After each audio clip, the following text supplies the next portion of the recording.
The opening line of the book that helped Ernest Hemingway win the 1954 Nobel Prize for Literature, "The Old Man and the Sea," reads as a status report. He was an old man who fished alone in a skiff in the Gulf Stream, and he had gone 84 days now without taking a fish. If you're looking for where to start in the Hemingway canon, know that you can't really go wrong. After reading the manuscript For Whom the Bell Tolls, the famed editor Maxwell Perkins wrote Hemingway to say, "If the function of a writer is to reveal reality, no one ever so completely performed it." And William Faulkner, often considered one of the best American writers of all time, wrote that time may show The Old Man and the Sea to be the best single piece of any of us, I mean his and my contemporaries. Here is the most popular Ernest Hemingway books. Number 1. The Old Man and the Sea. The Old Man and the Sea is one of Hemingway's most enduring works. Told in language of great simplicity and power, it's the story of an old Cuban fisherman, down on his luck, and his supreme ordeal, a relentless, agonizing battle with a giant marlin far out in the Gulf Stream. Here Hemingway recasts, in strikingly contemporary style, the classic theme of courage in the face of defeat and of personal triumph won from loss. Number 2. The Sun Also Rises. A poignant look at the disillusionment and angst of the post-World War I generation, this novel introduces two of Hemingway's most unforgettable characters, Jake Barnes and Lady Brett Ashley. The story follows the flamboyant Brett and the hapless Jake as they journey from the wild nightlife of 1920s Paris to the brutal bullfighting rings of Spain with a motley group of expatriates. It is an age of moral bankruptcy, spiritual dissolution, unrealized love, and vanishing illusions. Number 3. A Farewell to Arms.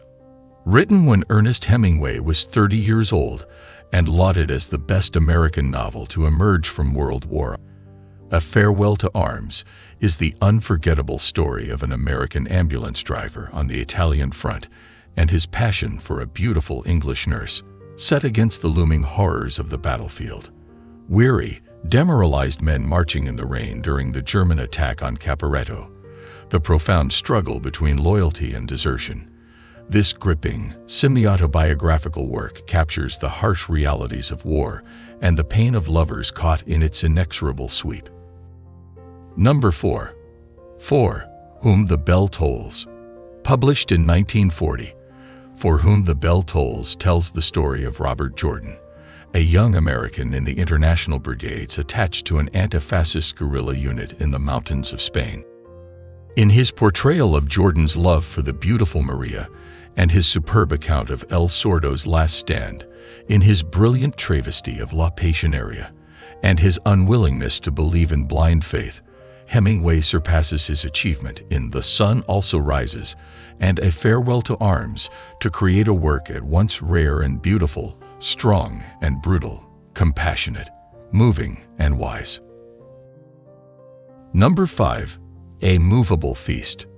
Published posthumously in 1964, Hemingway's memoir of Paris in the 1920s, A Movable Feast, remains one of his most enduring works. This restored edition includes the original manuscript, never before published Paris sketches, and irreverent portraits of literary luminaries, such as F. Scott Fitzgerald and Ford Madox Ford. Number 6. The Snows of Kilimanjaro and Other Stories. Selected from Winner Take Nothing, Men Without Women, and The Fifth Column, and the First 49 Stories. This collection includes The Killers, the first of Hemingway's mature stories to be accepted by an American periodical, the autobiographical Fathers and Sons, which alludes for the first time in Hemingway's career to his father's suicide. The Short Happy Life of Francis Macomber, a brilliant fusion of personal observation, hearsay, and invention, wrote Hemingway's biographer, Carlos Baker, and the title story itself, of which Hemingway said, "I put all the true stuff in, with enough material," he boasted, "to fill 4 novels." Beautiful in their simplicity, startling in their originality and unsurpassed in their craftsmanship. The stories in this volume highlight one of America's master storytellers at the top of his form. Number 7. The Complete Short Stories of Ernest Hemingway.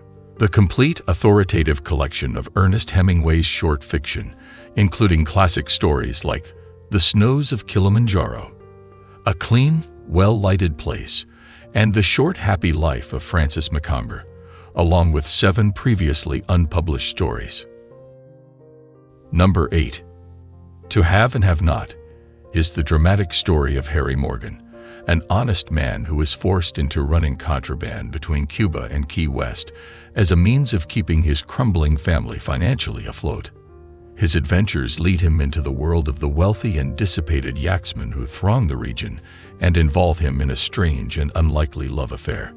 In this harshly realistic, yet oddly tender and wise novel, Hemingway perceptively delineates the personal struggles of both the haves and the have-nots, and creates one of the most subtle and moving portraits of a love affair in his oeuvre. Number 9. In Our Time. In Our Time is Ernest Hemingway's first collection of short stories, published in 1925. Its title is derived from the English Book of Common Prayer, Give Peace in Our Time, O Lord. The collection's publication history was complex.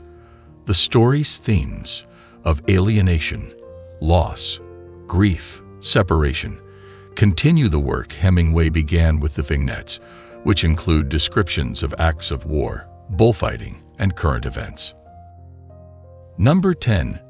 Islands in the Stream.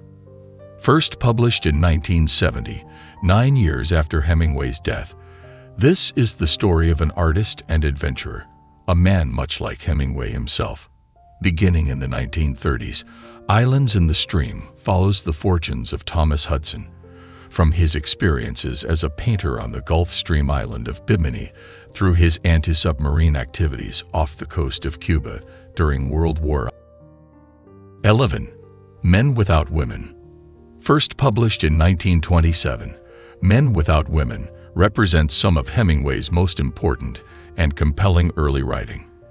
In these 14 stories, Hemingway begins to examine the themes that would occupy his later works: the casualties of war, the often uneasy relationship between men and women, sport and sportsmanship.